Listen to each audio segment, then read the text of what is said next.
Assalamualaikum warahmatullahi wabarakatuh.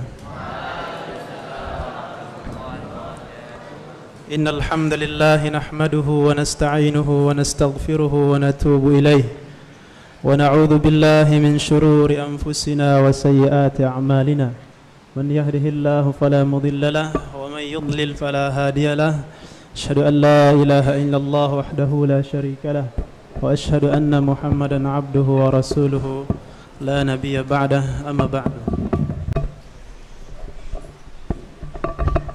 Baik, adik-adikku sekalian yang Ustaz cintai karena Allah Subhanahu wa taala, insyaallah pada malam hari ini Ustaz ingin melanjutkan sedikit kelanjutan tentang materi kita terkait dengan judul atau pembahasan yang diamanahkan oleh Ustadz yang di sini, Ustadz terkait dengan pembahasan atau kitab yang dibahas, yaitu tentang tafsir.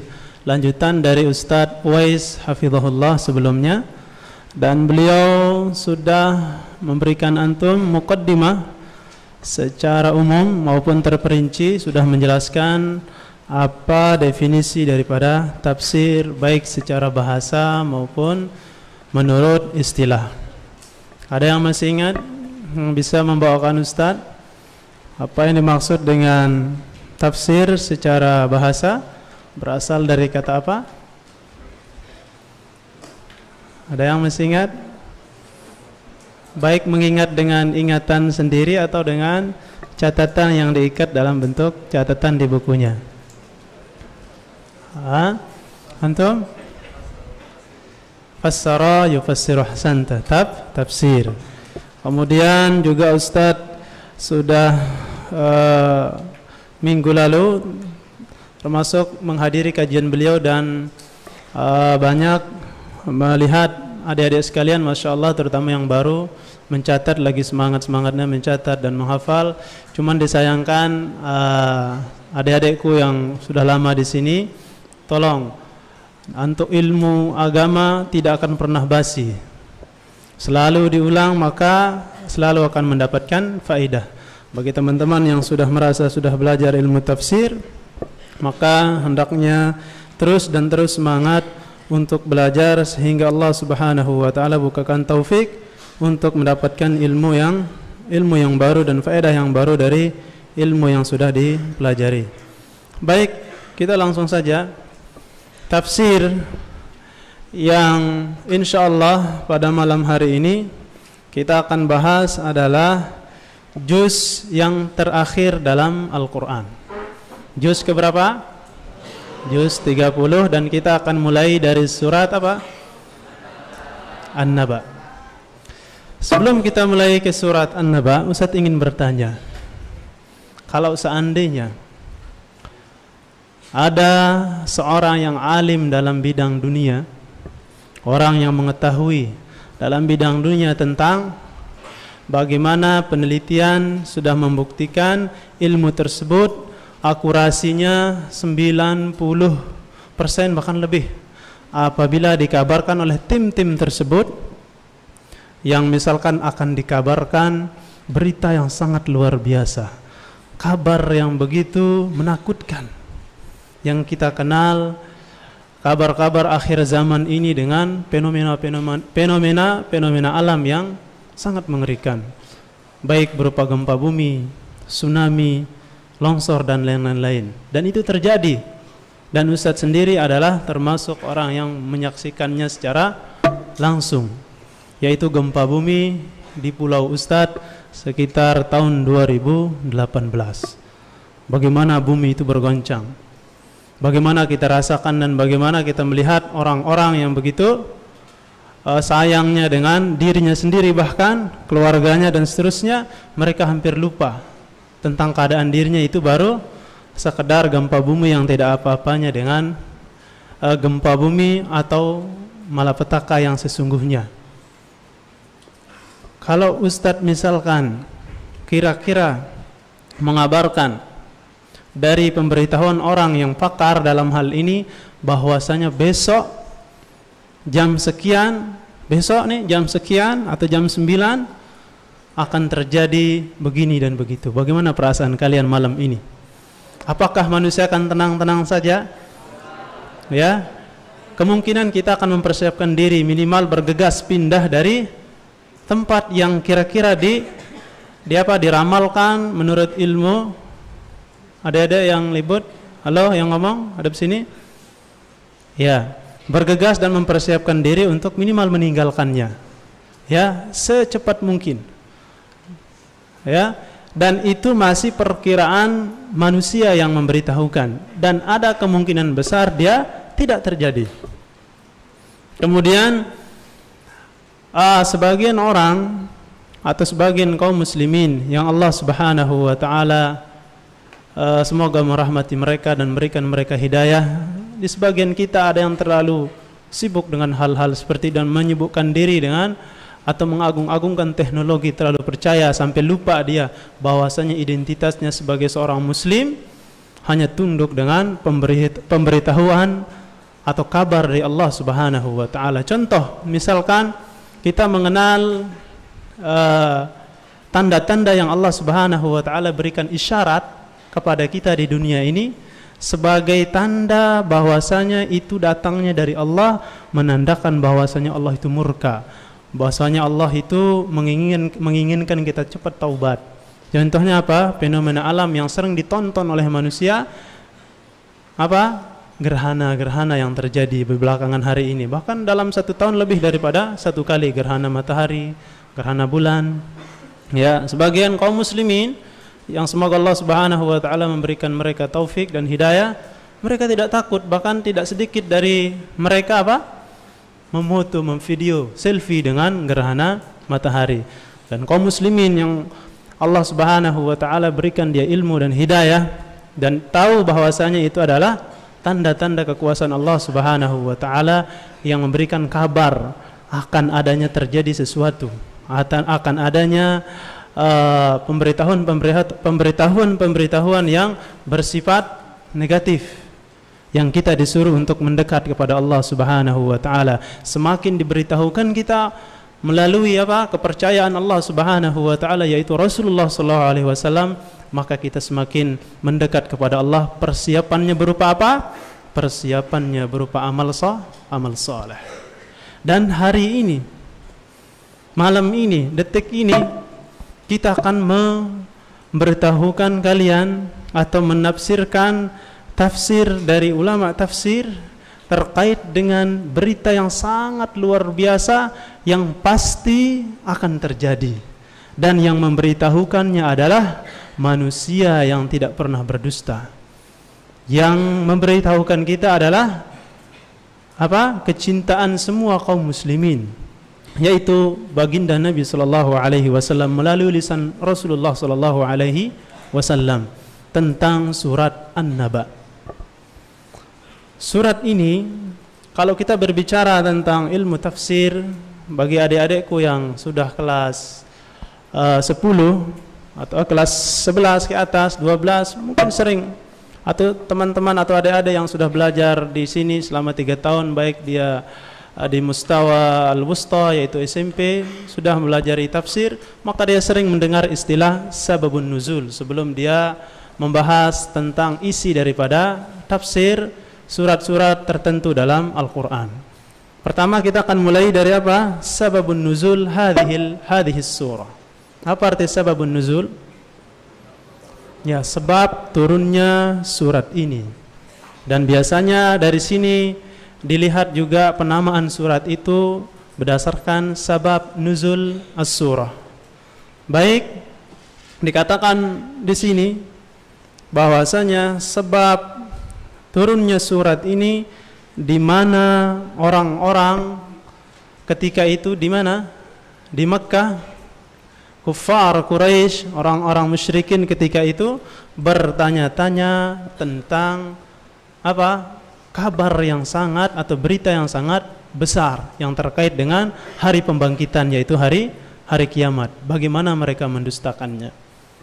Ya, mereka selalu bertanya tentang itu dan banyak berbicara tentang hari kiamat yang terkait dengan apa yang mereka dengar dari lisan Rasulullah sallallahu alaihi wasallam, dan mereka tidak membenarkan adanya hal tersebut. Kemudian juga penamaan surat ini sering kita dengar di juz 30 dengan mengatakan surat An-Naba, atau juga bisa dinamakan dengan surat Amma. Sebagian juga menyebutnya dengan surat apa? Al-Mu'sirat. Ya, bertepatan dengan surat ayat yang mengatakan wa anzalna minal mu'sirati ma'an thajjaja. Baik. Surah ini bisa juga dinamakan surat Amma. Begitu juga ada yang menamakannya dengan surah At-Tasa'ul. Ya. Karena banyaknya atau adanya kata kalimat dalam Al-Qur'an yang diungkapkan di situ, At-Tasa'ul amma yatasa'alun. Ya, bertanya-tanya, dengan kondisi orang-orang kufar yang bertanya-tanya tentang hari kiamat. Begitu juga surat ini dinamakan dengan Al-Mu'sirat sesuai dengan firman Allah Subhanahu wa taala, wa anzalna minal mu'sirati ma'an thajjaja. Kemudian kita katakan tadi At-Tasa'ul, mereka bertanya-tanya tentang berita yang sangat besar ini, adik-adikku sekalian. Ya, tolong jangan ada yang ngobrol yang depan. Ya, dari sini mereka ketika mengingkari hari pembangkitan atau hari yang sangat besar ini, turunlah firman Allah Subhanahu wa taala di surat An-Naba. Dari situlah kita mengetahui sebab turunnya surah An-Naba ini. Kemudian secara umum Ustaz ingin menjelaskan bahwasanya surat ini mengandung 3 atau 4 bagian yang akan membahas beberapa bagian yang penting dalam kehidupan seorang manusia yang terkait dengan beriman terhadap hari akhir. Di mana yang 4 tersebut atau yang 3 ini kita akan sebutkan dan antum bisa mencatatnya, yaitu kandungan surat apa? An-Naba.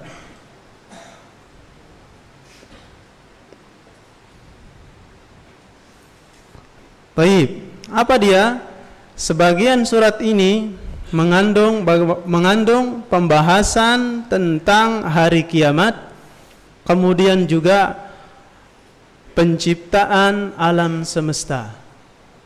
Itu yang kedua, tentang hari kiamat dan penciptaan alam semesta atau penciptaan bumi, langit dan seterusnya. Kemudian juga balasan bagi orang-orang mukminin, dan begitu juga balasan bagi orang-orang kafir atau orang-orang yang mengingkari akan adanya hari kiamat. Dan dari 4 poin tersebut itulah yang akan kita bahas pada malam hari ini.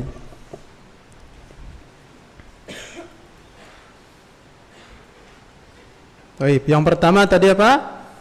Allah Subhanahu wa taala mengabarkan melalui surat An-Naba bagaimana kejadian hari kiamat. Kemudian bagaimana Allah Subhanahu wa taala memberitahukan bahwasanya penciptaan Allah Subhanahu wa taala yang sangat luar biasa.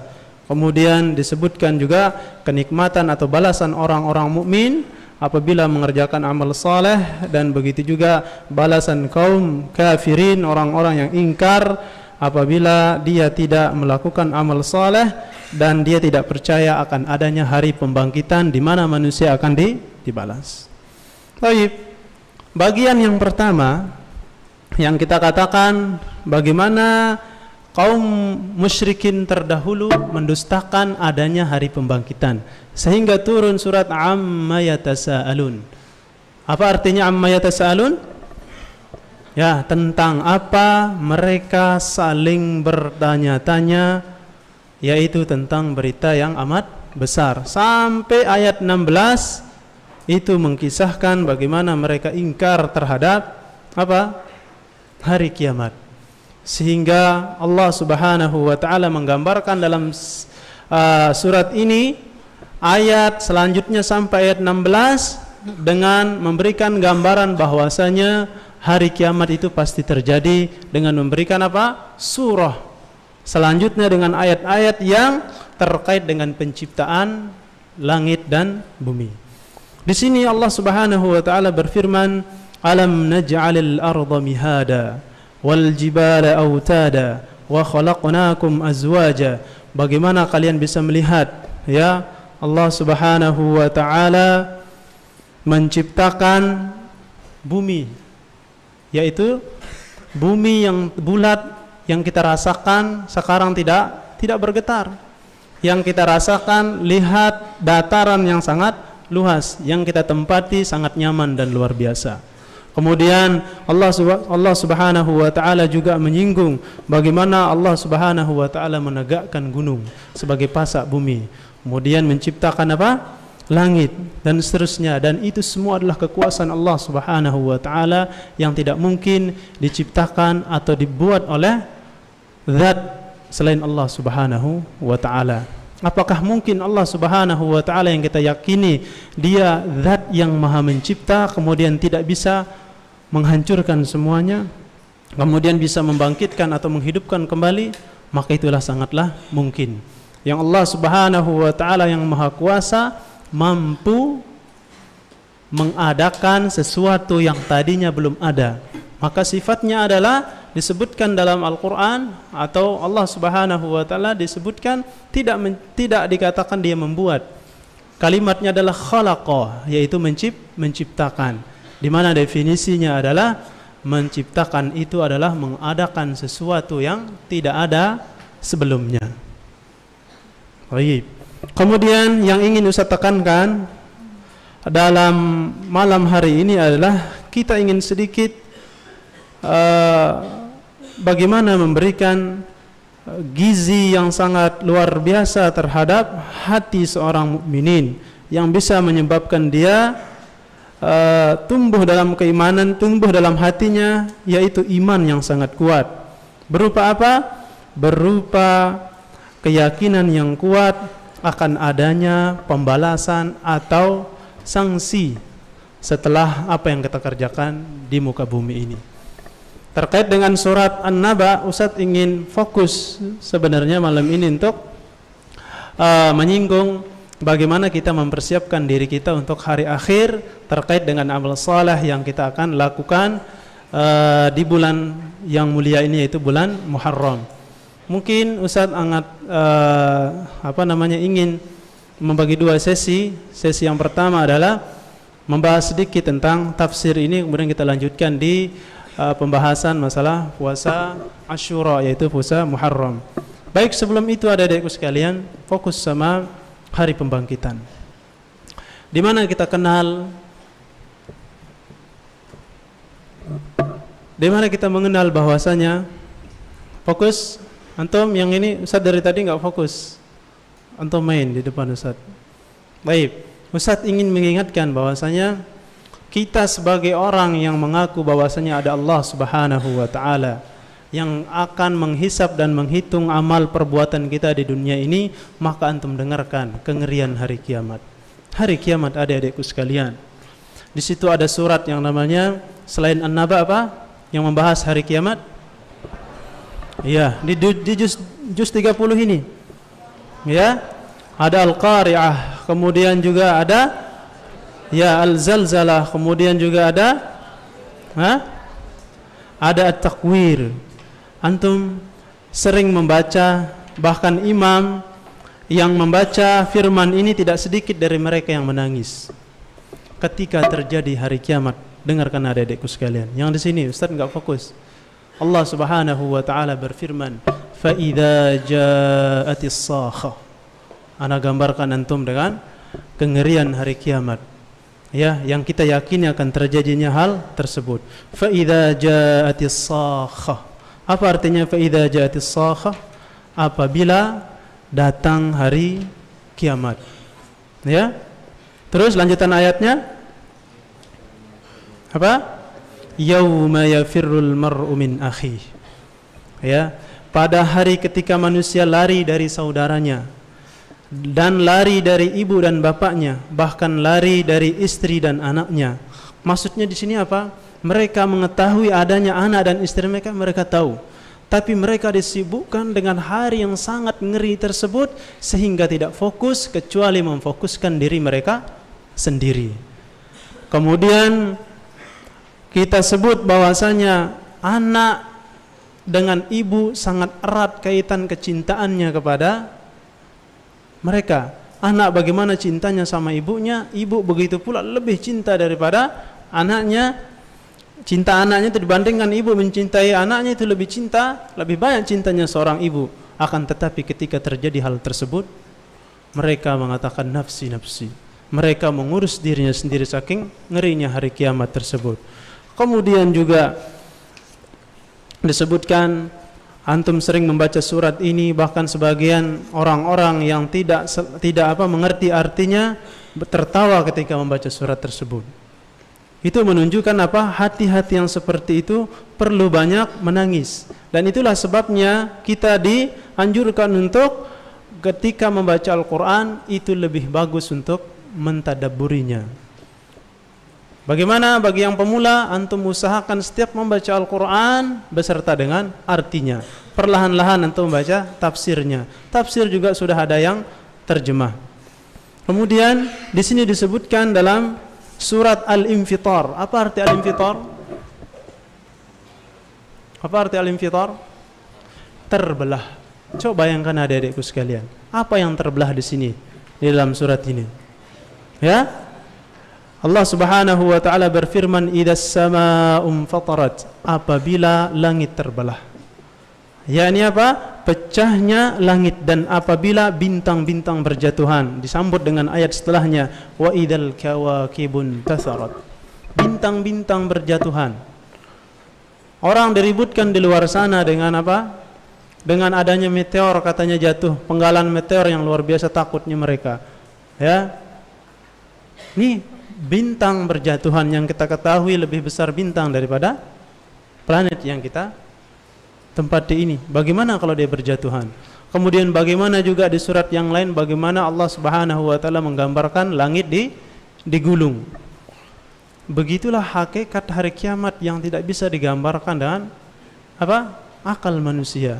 Sehingga bagi orang-orang yang beriman, adik-adikku sekalian yang di depan, bagi orang-orang yang beriman itu ketika dia mengetahui dan membaca permasalahan-permasalahan atau kabar-kabar tentang hari kiamat, cukuplah bagi mereka ayat dan firman Allah Subhanahu wa taala yang menggambarkan kengeriannya.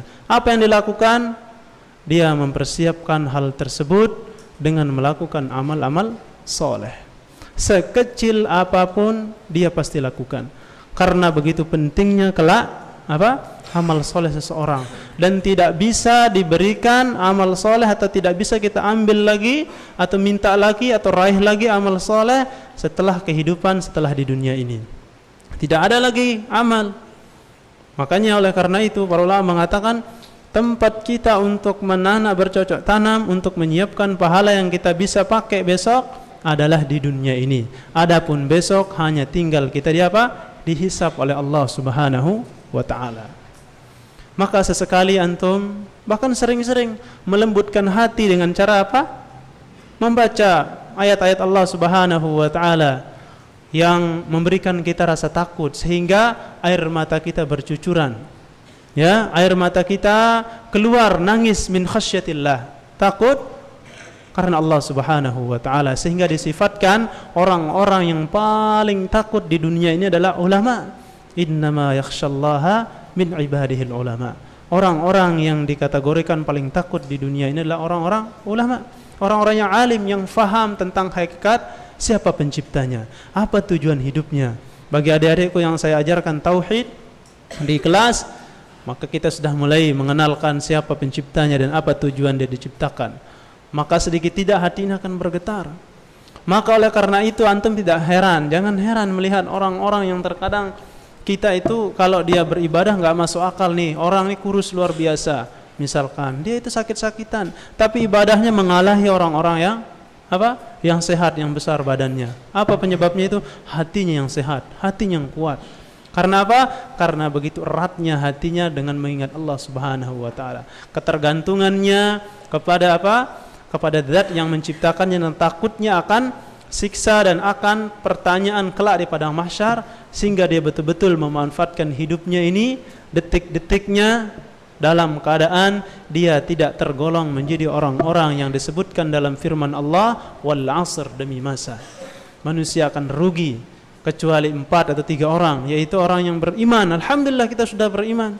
Kemudian wa 'amilus shalihat, beramal saleh. Alhamdulillah antum ana Allah takdirkan beramal saleh dan dipilih sebagai orang yang malam ini melakukan kebajikan.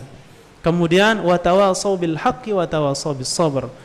Apa itu? Saling menasihati, saling mendakwahi, saling mengajak ke kebaikan. Ustadz mengajak antum, mendakwahi kalian masuk dalam 3 golongan itu. Alhamdulillah, semoga Allah malam ini tidak menjadikan ustadz menjadi orang yang merugi. Tinggal kalian. Pertanyaannya, hari ini sudah enggak masuk ke golongan yang ketiga? Ada yang antum pernah ajak sholat? Minimal antum, kalau antum tidak punya uang yang banyak untuk memberikan sedekah yang banyak, minimal setiap hari antum bagiin teman-teman permen supaya tidak tidak keluar dari amal soleh.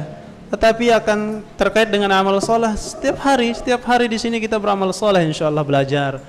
Tinggal bagaimana antum mempraktikkan, bagaimana antum saling nasihat menasihati, saling mengajak ke kebaikan. Teman antum yang kebetulan lupa dia untuk makan dengan tangan kiri, antum di situ sempatkan diri antum untuk mengajar. Masuk ke firman Allah, wa tawassaw bil haqqi wa tawassaw bis sabr, yaitu antum ajak dia dan ingatkan supaya dia tidak berbuat hal yang menyelisih sunnah Rasulullah sallallahu alaihi wasallam. Dan saya rasa terkait dengan hari kiamat semua kita sangat mengetahui dan sangat meyakini akan terjadinya hari tersebut. Pertanyaannya, ketika Nabi sallallahu alaihi wasallam rakizu ma'i, antum perhatikan Ustaz, ketika Nabi sallallahu alaihi wasallam ditanya, antum yang di sini Ustaz dari tadi terganggu, matas sa'ah. Ya, ketika Nabi sallallahu alaihi wasallam ditanya matas sa'ah, as-sa'ah di sini bukan yang di sana. Ya, dengar kalian lihat Ustaz, konsen. Matas sa'ah. Ketika Nabi sallallahu alaihi wasallam ditanya, kapan hari kiamat itu terjadi? Ya, Nabi sallallahu alaihi wasallam balik bertanya, mada a'dadta laha, apa yang engkau siapkan tentang hari kiamat? Menunjukkan bahwasanya Nabi ingin mengajarkan kita, orang-orang yang beriman kepada Allah Subhanahu wa taala, akan pastinya hari kiamat, dan dijelaskan kengerian dan kedahsyatannya hari kiamat, dan kita semua tahu kepastiannya. Bahkan sampai harinya kita dapat bocoran. Hari apa? Hari Jumat. Tapi hari Jumat kapan? Sehingga kaum muslimin, orang-orang yang beriman betul-betul mengenal Allah dan Rasulnya, akan terjadinya hal tersebut itu adalah sebuah kepastian cukup baginya, dan dia akan menyibukkan dirinya dengan apa? Dengan melakukan amal soleh. Sehingga itu yang bisa menyibukkan dirinya dan akan menyelamatkannya. Sekarang pertanyaannya seperti itu, apa yang antum siapkan setelah antum yakini adanya hari kiamat? Tentunya amal soleh. Tidak cukup dengan ucapan, mari kita realisasikan, alhamdulillah Allah pilih adik-adikku sekalian, Allah pilih sebagai orang yang paling mulia di muka bumi ini. Pada malam hari ini, di masjid yang mulia yaitu rumah Allah Subhanahu wa taala, antum sebagai tamu Allah Subhanahu wa taala. Di Di tempat yang paling mulia di muka bumi, itu masjid. Kita duduk di sini sebagai penuntut ilmu demi Allah. Lihat Ustaz, fokus yang di depan Ustaz. Demi Allah, kalau antum coba berpikir ke belakang sedikit saja, renungi apa yang Ustaz ucapkan. Dan ini yang sering dinasihati oleh ustadznya saya dulu, guru-guru Ustaz. Sampai sekarang Ustaz berpikir, yang itu menyebabkan Allah Subhanahu wa taala menguatkan tekad untuk selalu ingin menjadi orang yang baik dan selalu bersama di lingkungan orang-orang yang baik. Fokus, lihat Ustaz. Pertanyaannya begini, apakah di pulau antum, pulau kita, ya antum khususnya, tidakkah ada manusia atau orang yang lebih cerdas daripada antum? Pasti lebih banyak. Dan lebih banyak hartanya juga ada, lebih banyak ada. Apakah tidak ada manusia yang lebih kuat tenaganya, kuat fisiknya, lebih bagus mentalnya, lebih sempurna dari antum di desa antum? Ada. Tapi pertanyaannya, kenapa Allah Subhanahu wa taala kok antum yang dipilih menjadi penuntut ilmu? Kok antum yang disuruh untuk mondok? Sehingga di sini kita mengambil hadis Nabi sallallahu alaihi wasallam yang berbunyi fima ma'nahu man yuridillahu bihi khairan yufaqihu fid din.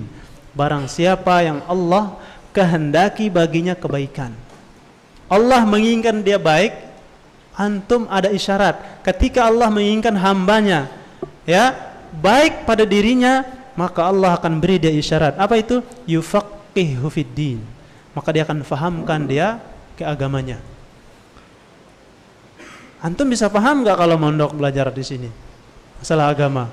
Iya, jelas. Antum setiap hari diberikan ilmu tentang agama yang lebih banyak antum dapatkan dari tempat-tempat yang lain selain pondok pesantren. Kenapa kita yang dipilih? Berarti Allah menginginkan di antara antum ini, meskipun dengan dosa yang ada, kita adalah manusia, pasti ada dosanya, inginkan kebaikan, karena kita dimasukkan kemana?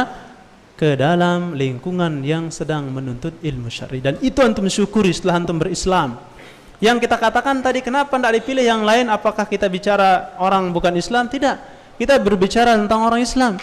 Tetapi dari sekian ribu juta miliaran manusia yang Islam, kenapa antum yang Allah pilih? Itu menunjukkan Allah inginkan kebaikan untuk antum, yang antum harus syukuri. Pertahankan itu dan jangan engkau coba-coba mendekati jurang-jurang kehancuran untuk merubah diri kita sebagai orang yang bermaksiat kepada Allah Subhanahu wa taala. Sekali lagi Ustadz ingin mengingatkan hadis tadi ketika Nabi sallallahu alaihi wasallam ditanya kapan hari kiamat, orang mukmin dan orang yang bagus Islamnya selalu mengatakan, saya sudah meyakini hari kiamat itu adalah sesuatu yang pasti, dan itu adalah rukun imannya orang Islam. Di antaranya adalah meyakini adanya hari kiamat.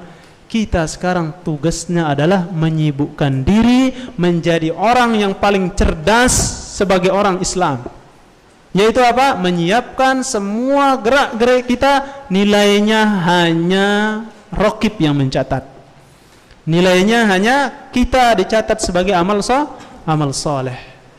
Bagaimana orang yang cerdas itu? Selalu menginginkan gerak-gerik tindak tanduknya, bertanya pada dirinya sendiri, apakah ada nilai pahalanya atau tidak. Saya ingin berkata seperti ini, dia ingat adanya hari pembangkitan, adanya hari kiamat, adakah nilai pahalanya atau dosa? Dia ingin melangkah ke sebuah tempat, ingin menghabiskan waktunya ke sini dan ke sana. Bahkan dia sekedar memilih teman, apakah teman saya bisa memberikan saya faedah yang banyak untuk akhirat saya? Apakah ada pahalanya dan seterusnya. Sampai-sampai kalau dia menginginkan pemberian pada dirinya, ingin bersedekah, dia pilih-pilih orang-orang yang pantas untuk disedekahkan sehingga menghasilkan pahala yang luar biasa. Contoh, saya berikan seseorang hanya sekedar makan dan minum, mungkin hanya sejam 2 jam hilang jadi kotoran, paling sejam kemudian digunakan sholat, hanya itu. Dibanding dia memikirkan dirinya untuk memberikan seseorang itu kopiah misalkan, kemudian dia pakai sholat sampai seumur hidupnya. Kemudian lebih dari itu, yang lebih menempel pada dirinya adalah orang-orang yang lebih cerdas, dia memberikan kepada penghafal Al-Quran yang dibagikan. Kemudian orang yang diberikan Al-Quran tersebut dia gunakan untuk menghafal, dimasukkan kepalanya, dan sampai dia mati dia menggunakan hafalannya yang dari sumbangan Al-Quran yang dia pakai, dan mengalir terus pahalanya, ya, dan terus dan seterusnya. Dia selalu memikirkan, bahkan di setiap amal-amalan, ketika dia dihadapkan dengan amalan, misalkan 5 amalan kesempatan yang bisa dilakukan dalam satu waktu adalah 5 pahala. Tetapi dia selalu cerdas, orang-orang yang menginginkan pahala yang luar biasa yang dia gunakan nanti di padang mahsyar, dia akan memilih di antara yang 5 itu adalah mana yang paling kualitas, berkualitas dan paling berat timbangannya di sisi Allah Subhanahu wa taala. Terkait dengan tadi amal soleh, Ustaz ingin menutup sekaligus memberitahukan bahwasanya kita sekarang berada di antara bulan-bulan yang Allah Subhanahu wa taala sebut sebagai bulan yang mulia. Beda antum beribadah di hari-hari yang Allah puji dan Allah agungkan hari itu dengan hari yang biasa. Begitu juga bulan. Ketika orang masuk bulan Ramadan, dia ngaji di bulan Ramadan dengan di luar bulan Ramadan tidak sama pahalanya. Sehingga orang-orang yang betul-betul tahu dan beriman akannya hari kiamat, dia akan sungguh-sungguh membaca Al-Quran khusus pada bulan itu. Terkait dengan bulan, kita sudah masuk di bulan apa? Muharram. Dan yang luar biasanya Allah Subhanahu wa taala, di antara maha pengampunnya Allah Subhanahu wa taala, maha pengasih dan maha penyayangnya kepada hambanya, Allah jadikan lebih banyak apa? Pilihan untuk kita bisa masuk surga dibandingkan dengan neraka. Allah Subhanahu wa taala, dengarkan, fokus Ustaz yang di sana. Allah Subhanahu wa taala menjadikan kita seorang manusia yang Allah maklumi bahwasanya kita pasti akan selalu salah dan salah.